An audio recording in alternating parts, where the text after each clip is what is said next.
नमस्कार मित्रांनो, ठरलं तर मग मालिकेच्या आजच्या भागामध्ये आपण पाहणार आहोत की अर्जुन सायलीला घाबरवत म्हणतो, तुमच्या आवडीचं गाणं प्ले झालं नव्हतं त्यामुळे तुम्ही तर म्युझिक सिस्टीमच फोडून टाकली. त्यावेळी सायली अजूनच घाबरत म्हणते, नाही नाही, मी असं काहीच केलेलं नाही, पण मला हे का आठवत नाही. त्यावेळी अर्जुन विचारतो, खरंच आठवत नाही का तुम्हाला? आता अर्जुन म्हणतो, तुम्ही तर एका माणसाला खुर्ची उचलून मारायला निघाला होतात. तुम्ही हॉटेलचं खूप नुकसान केलं मिसेस सायली. अहो, सर्वजण पोलिसांना बोलवायला निघाले होते, पण मीच त्यांना थांबवलं. अहो मिसेस सायली सुभेदार जेलमध्ये हे चित्र बरोबर वाटलं असतं का, असं अर्जुन सायलीला विचारतो. सायली रडतच म्हणते नाही, आणि पुढे ती म्हणते, मी आईंना कसं तोंड दाखवू आणि कुसुम ताईला तरी काय उत्तर देऊ. मी आता एक काम करते, पनवेलला येतच नाही, कुठेतरी दूर निघून जाते. अर्जुन आता तिच्यावर खूप हसत असतो. तेव्हा सायली बेडवर बसते आणि खूप रडू लागते. दुसरीकडे प्रिया, पूर्णा आजी तसंच अस्मिता रूम मध्ये येतात. तेव्हा प्रिया अस्मिताला इशारा करून दरवाजा बंद करायला सांगते. अस्मिता दरवाजा बंद करते तेव्हा पूर्णा आजी म्हणते, का दार बंद केलं, तिथून चांगला वारा येत होता. त्यावेळी प्रिया म्हणते, पूर्णा आजी, तुझ्या घरात जे वारं शिरले ते आधी बघ, मला तुम्हाला काहीतरी दाखवायचं आहे. हे घर माझं आहे ना, इथलं कोण चुकत असेल तर मी तुला सांगणारच ना. तेव्हा अस्मिता विचारते, नक्की झालंय तरी काय. त्यावेळी प्रिया लगेचच तिचा मोबाईल काढते आणि सायलीचा व्हिडिओ पूर्ण आजीला दाखवते. सायली नशेत असते आणि ती अर्जुनला खूप काही बोललेली असते. तेव्हा हे दृश्य पाहता पूर्ण आजी आणि अस्मिताच्या पायाखालची जमिनीत सरक. इकडे सायली अजूनच रडत असते. तेव्हा अर्जुन जोरजोरात हसत असतो. त्यावेळी सायली अर्जुनकडे आश्चर्याने पाहत असते. तेव्हा अर्जुन म्हणतो, मी जे काही तुम्हाला सांगितलं ते सर्व काही खोटं आहे, तुम्ही यातलं काहीच केलं नाही. त्यावेळी सायली म्हणते, तुम्ही खोटं बोललात ना माझ्याशी. तेव्हा अर्जुन म्हणतो की हो, मी खोटं बोललो तुमच्याशी, पण आता जे काही सांगणार आहे ना ते सर्व काही खरं आहे. आता जो सांगू लागतो, मी वॉशरूम वरून आलो ना तेव्हा तुम्ही असं बाहेर नाचत होता. आता सायलीने नशेमध्ये काय काय केलं, कोणाकोणाला त्रास दिला, हे सर्व काय अर्जुन सायलीला सांगतो. हे ऐकून सायलीला तर आश्चर्याचा धक्काच बसतो आणि ती म्हणते की शी शी शी, हे घाणेरडं पेय मला उगत कोणी पाजलंच तरी कसं. त्यावेळी अर्जुन म्हणतो, हे सर्व काही चुकून झालं आहे असं मला वाटतंय आणि इथे सर्वजण एन्जॉय करण्यासाठी येतात. कोणीतरी आपल्यासोबत प्रँक केला असेल असं मला वाटतंय.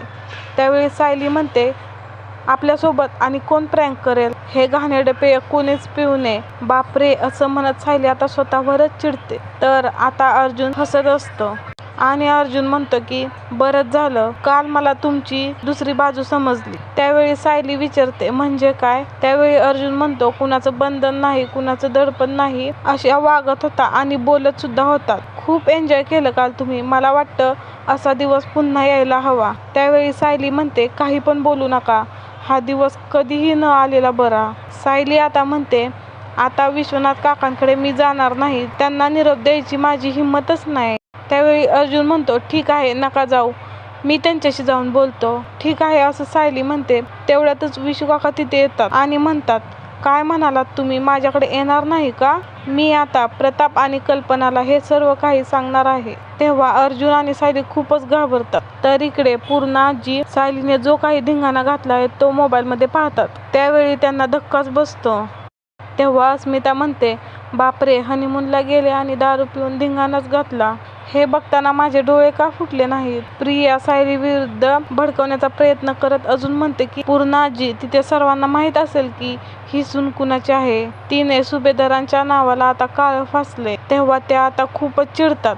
इकडे सायली आणि अर्जुन विशू काका कल्पनाला नाव सांगणार की काय या भीतीने खूप घाबरलेले असतात. विशू काका आता त्या दोघांचे पडलेले चेहरे पाहून म्हणतात, अरे मी नाही सांगणार, असं म्हणून ते आता जोरात हसू लागतात. अरे तुम्हाला कसं वाटलं की मी तुमचं नाव सांगेन, नाही सांगणार मी प्रताप आणि कल्पनाला काही. तुम्ही हनीमूनला एन्जॉय करायसाठी आला होतात ना, इथे येऊन छान एन्जॉय केलं, मज्जा सुद्धा केली, मला खूप छान वाटलं तुम्ही इथे आलात ते. तेव्हा अर्जुन म्हणतो, विशू काका, आमच्या इथे हे सर्व काही चालत नाही, काही लोकांसाठी खूप कॉमन गोष्टी असतील या, पण आमच्या घरात कोणीही असं ड्रिंक वगैरे काही करत नाही.